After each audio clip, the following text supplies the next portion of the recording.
From the Chautauqua and the fireworks, it's Marlyn Mason from the Trouble with Girls. Oh, yes.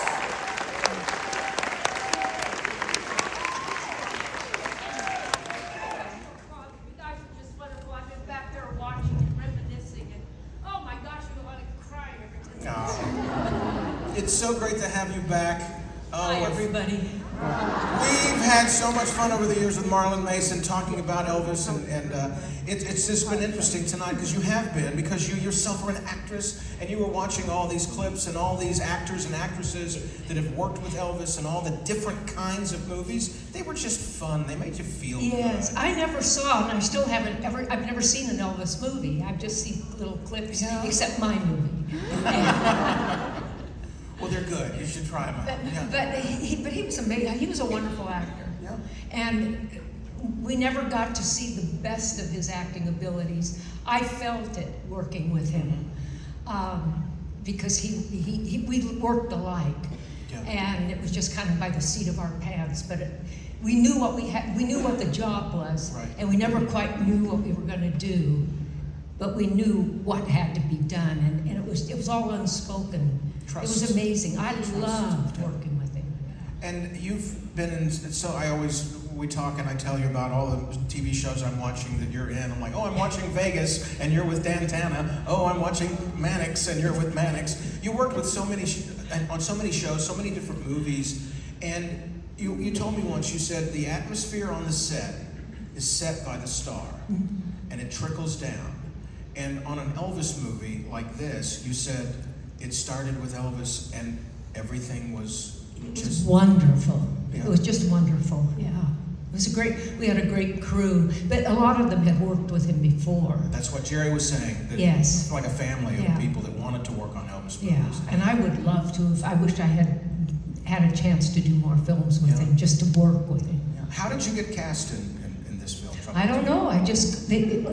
Peter Tewksbury wanted me, and I didn't have to audition. I was in New York doing a Broadway musical, which one of my bucket list things was to star in a Broadway show, and I did. And it closed because of a strike. And I came home, and it was in August. I think I got the call, August or early September, because it was a 10-week shoot, and I know we were shooting up after Christmas. And I just got a call. Did I want to do my manager called me, said, you got a call and they want you for an Elvis movie. Are you interested? I said, yeah, because I was doing television and I wanted to be a movie star, not a movie star, a movie actress.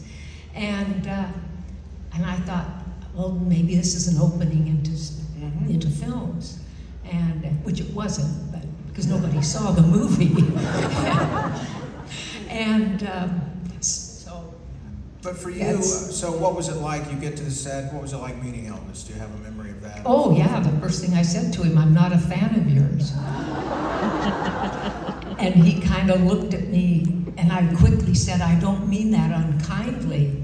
I said, I know who you are. I know, and I haven't seen your movies, and all my girlfriends have seen your shows and know all about you, and I know some of your music, but I said, I'm in a total different music world, and that was Broadway's musical kind of stuff. And so that was how we met. And when I told him that, go ahead of almost 10 weeks, he calls me into his room. This was before December 8th. Was that not the day of the comeback special? December 3rd. December 3rd. Yep. And it's almost an 8, isn't it? If you You were only half wrong. And he called me into his dressing room and he says, hey Cap, he says, I've got a special coming on this weekend and I'd like you to watch it and tell me what you think. And I'm thinking, oh yeah, I'm gonna tell Elvis what I think. And I said, sure, okay. So I'm sitting at home by myself, I turn on the show, oh my God.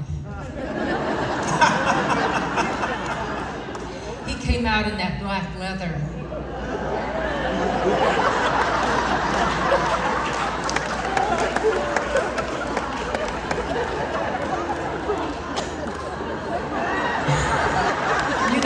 story. And I thought, I'm working with that. So everything that I felt about him, I saw that he knew how brilliant he was, but it was all natural, and that he just he lived to do that. Yeah. And so on Monday morning, he opens the door. Hey, Cap, how you doing? I told you I was not a fan of yours, but I am now. And I said, you have no idea how talented you are. He knew how talented he was. I know how talented I am, but it's not in a conceited kind of way. It's just I know what I'm capable of doing. And I think that was his frustration, and some of you have probably heard me. I don't know how many of you have seen me before, but for the newcomers, the saddest thing he ever said to me in all of the conversations, it's the only thing I remember word for word, was he said, I'd like to make one good film because I know people in this town laugh at me. That was a heartbreaker, and that just seared into my brain. And it's sad that he didn't get to make that movie that fulfilled him. Yeah. And I know that feeling. I've had some wonderful, in my old age, I've been doing these little cheapy horror films. I've got some wonderful roles, and in some of them, I am really creepy. But I play it all for real, which makes it even creepier. So I want to do more. I would just like to do more. I don't worry about anybody laughing at me. That's their problem. But it's just for my own fulfillment. And I did get to do one film in 2018, just before COVID, and it was based on a very true story of 3 old people. And it was 2 women and an old guy. It was called Senior Love Triangle. Not a very good title because it sounds like a teenage movie. And we're all in our 80s. And but it was probably the best role I've ever had. And it got killed by COVID because everything just shut down. But you can see it now on Amazon Prime for about $4. Let's do it. So you can see me in a totally different light as a very mature actress. I just turned 85.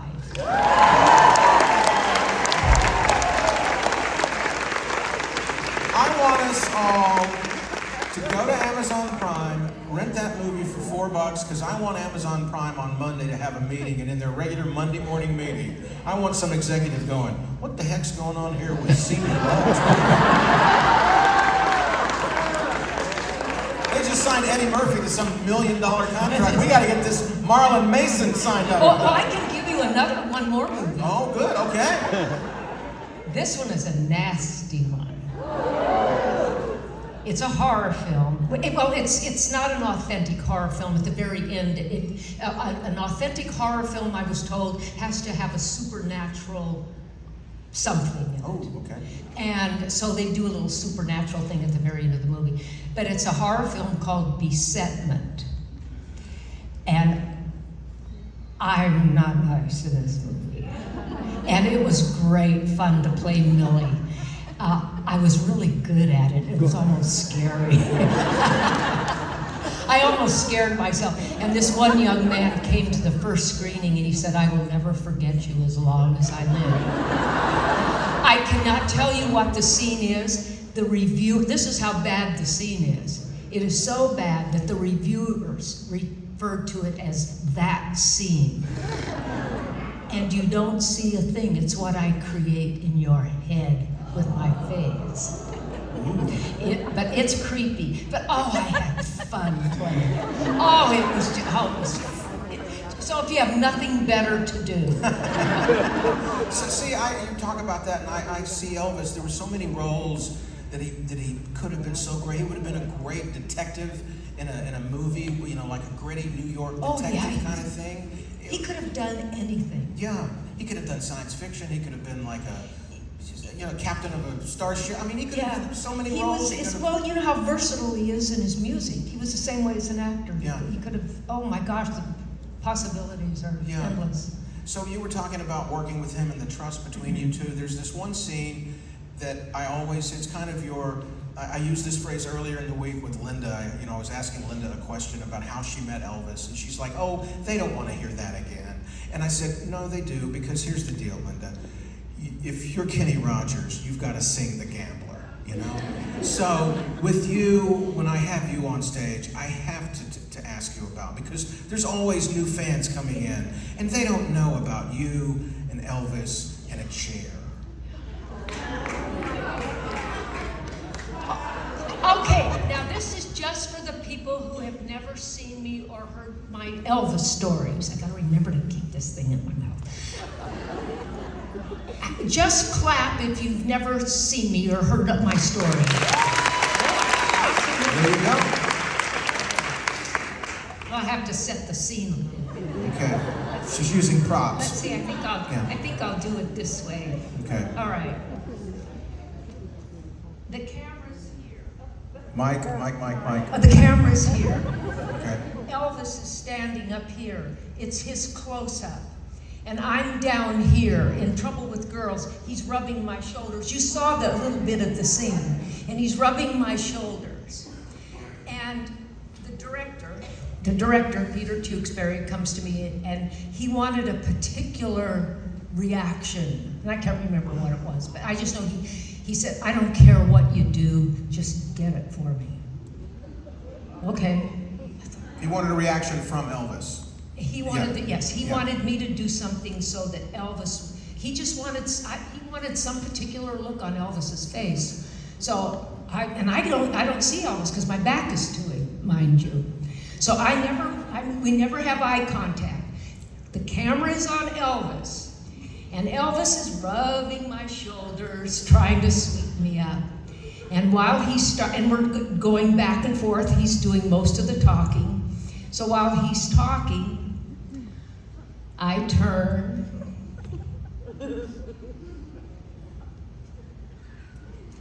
I'm looking at his crotch.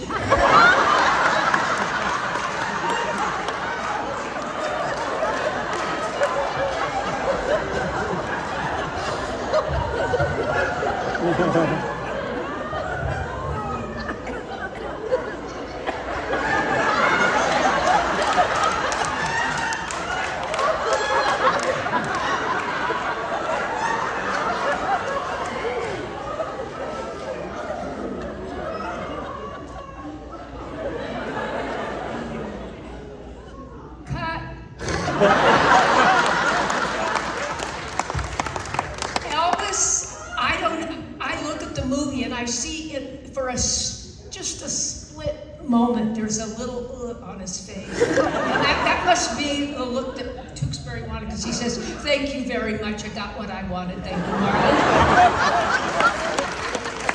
But the beauty of Elvis was he stayed in character and reacted to what I was doing.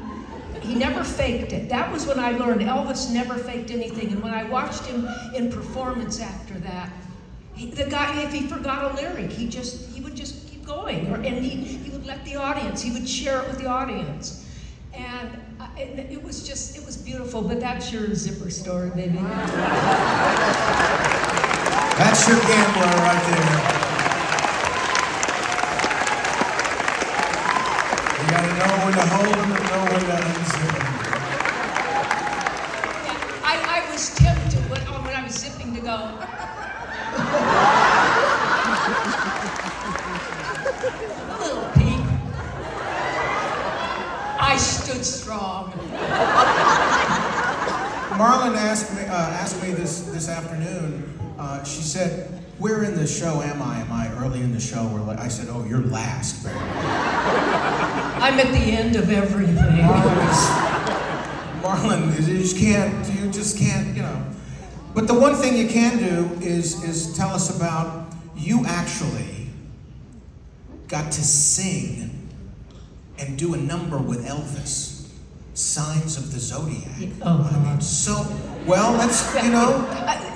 Yes. You know? I got to sing with him. You did. I was one of 3 women to record. They say 4, that Shelley Fabre would have been the 4th, or it doesn't matter the number, but I mean, there were 4 women. Actually, somebody corrected and said, no, you guys, there were 3 of you that actually recorded with him. Shelley's was a split screen, and it was, so I had to take Shelley off the list. So what was that like? That musical number? Yeah, that was easy to do. Yeah, because you're a song and dance person. So. Yeah, it was. Yeah, the recording we did at a little studio on Sunset Boulevard, and Mac Davis was there because he wrote "Clean Up Your Own Backyard," which is in the movie. So he was at the recording, and Mac was he was wonderful. There's a guy that loved. It doesn't matter time of day, whatever. You just say, could you play your guitar? Oh man, he'd whip that guitar out, and he'd love to perform. Yeah, we had him here, and he did that. Yeah. He said to me, "Is it okay if I bring my guitar?" We were like, "Yes." Yeah. He did that was just part of him. So yeah, the recording was just great fun. Yeah. You know what, folks? I think we should look at a little bit of Marlyn with Elvis, Signs of the Zodiac. Let's go back to those days. Oh my God, it's Let's the worst take a song look. ever written. Oh, no. Well, let's see what's going on. Here we go. Oh, here it is.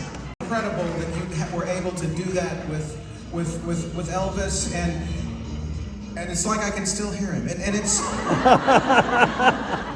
and I just wish there was a way that, you can't do a duet by yourself, you know? I don't want to do a duet, but I... What duet?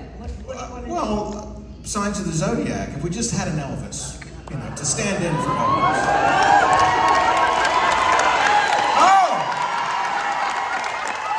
Oh, what about Dean? May we have this dance? Watch your zipper.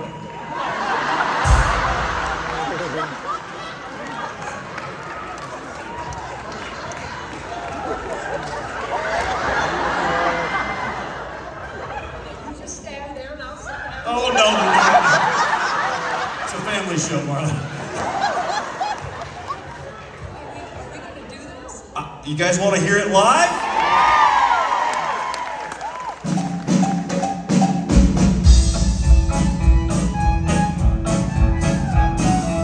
Billy is a favorite sign of love. Billy has a one-track mind. He's great in the kitchen and never complains. He's a happily married kind. Hope is there in your future if you just look around. You don't know your astrology from the hole in the ground. Signs of the zodiac. Signs of the zodiac. The future is in the little signs of the zodiac.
Argo and I discussed it with Dean, and we just think it's time to say goodnight to everyone.